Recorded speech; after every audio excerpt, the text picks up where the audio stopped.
The book's big reveal Okay. is you say partisanship doesn't work. You write, boy, did we screw up. What a mess. That's quite a mea culpa. What exactly did you screw up? Yeah. Well, oh, that's quite a mea culpa. Yeah, totally. What did you screw up? Oops, broke America. Oops, carefully with surgical precision. I created think tanks and basically spread misinformation about climate change so that it was so successful that like 33% of Americans don't believe it's real. Oops. Deregulated labor in this country to horrific levels that put us in a situation worse than a country like Chile, which we also are responsible for its neoliberalism.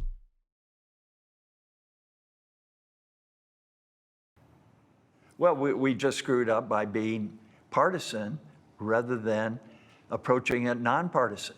If we're going to help elect people, who are going to be champions for these policies that empower people so they can realize their potential and succeed by helping. Like, while he's saying this, he's still funding right-wing politicians and right-wing political campaigns. Like, he did this in the last election cycle too.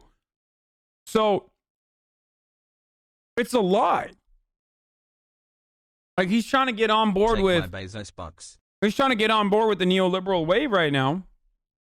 And Democrats will welcome him with open arms. I know for a fact they will. They will. Sorry. If you think they won't, get excited to be very sad. Because they will welcome the Koch brothers and their money. Helping others succeed. When did you realize that you screwed up? Some of the politicians. Like, anyone who believes this shit is such a fucking mark, is such a rube, is such a sucker that, like, I'm sorry, but you would believe anything.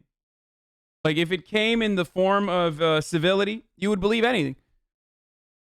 Like, it's like thinking that Hitler's greatest crime wasn't the camps itself, but the way he regarded Jewish people. Still getting you know what I mean? WTF. And then he turns around and goes, oopsies, I did not know that the concentration camps are going to be such a big, meanie thing, you know? Like, oh, look at me, I'm so crazy. Oh, sorry about the partisanship. Like, that's what this is like. Okay? Like, there is no copium here. There is no hope here. You do not look at a person like one of the Koch brothers, Charles Koch, the remaining Koch. Well, there's a couple of them, but you know, the two important ones, one of them died. And think like, oh yeah, he says oopsie. That's fucking bullshit, dude. I mean, this guy, him and Roger Ailes are like responsible for pretty much everything you see. Like, if you were to blame an individual for causing so much damage to American politics, like, he is one of them. This guy is one of them. The other is Roger Ailes. Like, it's bullshit. No amount of apology would ever work. The Mercers? Bitch, the Mercers learned from him. The Mercers are using their networks. Yep, coach. The Mercers are broke boys, man. The Mercers are broke bitches in comparison to the Kochs and what they have done. Jane Meyer, folks. I love you, chat Hasan Pogo Arjan. Jane Meyer, and her book on dark money is your reading. You ask me all the time about fucking, you know, what books to read. Their tentacles run deep. That we had helped get elected, I would see them on TV, and they would be talking about policies that were antithetical against immigration, against criminal justice reform, against a more peaceful foreign policy. I was horrified. I mean, You had funded it, because you encouraged it? we had vetted them we had vetted them all, and they all seemed aligned on our major issues and on empowering people. And then once they got elected, I didn't expect them to fully agree with us on everything, but to be at least be champions on some of the major ones we were working on and that they said they were, and then do the opposite. And was it more that it was giving the principles a bad name, or you just weren't getting results? No, we couldn't get results, and the whole purpose of getting into politics were find people who would help move us toward a society of equal rights and mutual benefit, where people could realize their potential. Origins excuse And it turned out politicians were politicians. We're doing the opposite of it. This is insanity, dude. This is so insane. It's literally like rehabilitating Hitler. Like, okay, this dude wasn't individually responsible for as much death as Hitler was. But like, I can't think of someone so profoundly evil who has had such a devastating impact on American politics and the death and destruction that comes along with that. I really can't think about that. Like, I don't understand how you rehabilitate someone like a Koch brother, as he says, like, oopsie doopsie, when in fact it's like,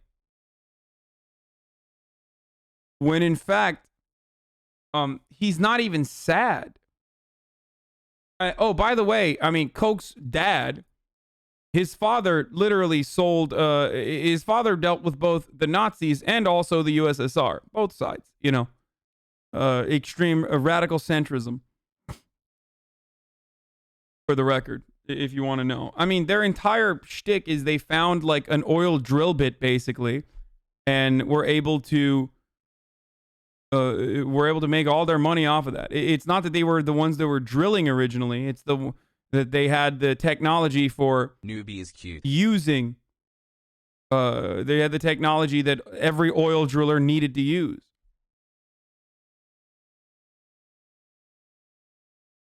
I mean, in a long enough timeline, the actions that they've taken on climate change will have worse consequences than Hitler. Like, Hitler couldn't dream of killing this many people. Like, the consequences of their lying on how successfully they've been able to implement their agenda and how successfully they've brainwashed like significant chunks of the population into believing that climate change is fake. That's worse than fucking that's so much graver than anything Hitler could have done. You're for rehabilitation on prison, but not the Koch brothers? There is no rehabilitating someone who has never even seen punishment. He has only been celebrated for his actions. Relax, though? Really? So what's going to happen to what? How many black and brown people are going to die as a consequence of environmental racism? I mean, we literally just looked at this yesterday. It's more nefarious because there is a banality in the true evil that we experience, okay? There is a banality in it, so you don't see it. It's not as gross as a concentration camp. It's not immediately visceral, like the image of a child sitting in front of those, sitting underneath one of those like aluminum foil blankets inside of an American concentration camp. So you don't recognize it. It's nefarious, and it's a normal part of our lives, like the video that we watched of the black kid with asthma for the New York Times that grew up around oil drills in California. That kind of violence is normalized. That kind of violence is seen as commonplace.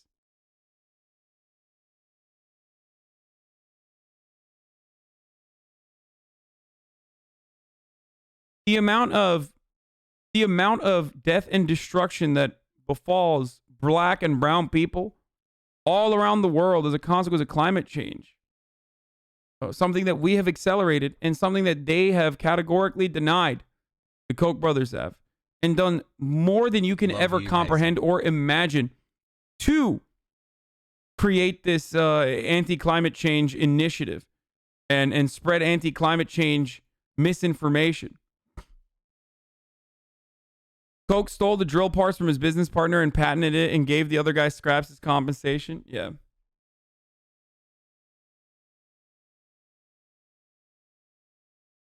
What would you need him to do or say to believe in real rehabilitation and repentance?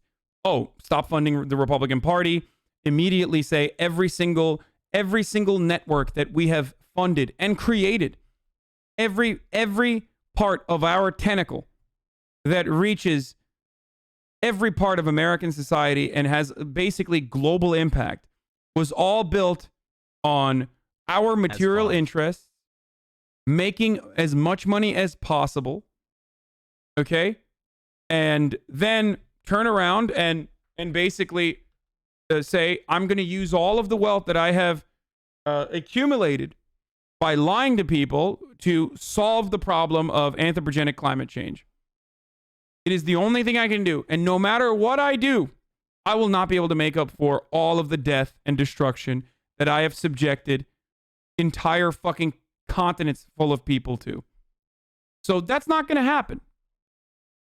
When I say relax, there's just something in me that triggers when something you say rightfully can be so easily misconstrued and taken out of context. Yeah. So that's how I would recognize. That's a tall order. What about 43,000 gift subs? No, I'm good. Thank you. I'm still trying to I don't know where to begin. Thank you for every everything, part man, Has. of labor deregulation, every part of deregulation in general has Koch money all over it. The Tea Party is an excess that you can immediately think about when you think about Koch astroturfing. The fucking restart the economy, reopen the economy protests were astroturfed by the Kochs. They are so powerful that he probably doesn't even know half the shit that he's responsible for creating in America. They basically operate on their own at this point. Okay? They own entire cities. They own entire states. They made Wisconsin their test case and destroyed labor unions there, increased gender wage gap, and defeated one of the most progressive U.S. senators, Russ Feingold, twice. Astroturfing is when you pump money into a group to make it seem like it's a grassroots movement. Like when you set up a organization that engages in activism and goes out and pays people and are paid for by billionaires to make it seem like it's a real people-backed movement. That's what astroturfing is. A big chunk of what you see on television.